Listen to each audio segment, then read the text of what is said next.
துறவிகளால் கிறிஸ்து ஆலயம் அமைக்கப்பட்டு அப்படி ஜெபித்து வந்தார்கள். என்னுடைய அந்த கார்மேகங்களின் பக்தியானது உணர்ந்து பரவுவதற்கு காரணமாக. எனவே துன்புறுத்தப்பட்ட அந்த துறவிகள் அன்னையிடத்திலே உருக்கமாக வேண்டினார்கள்.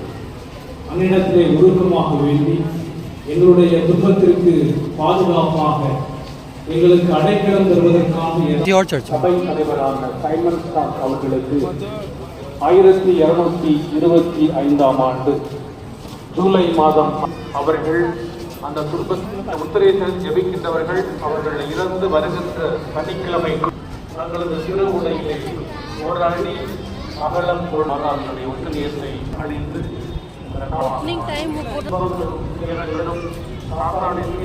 மாற்றுவதை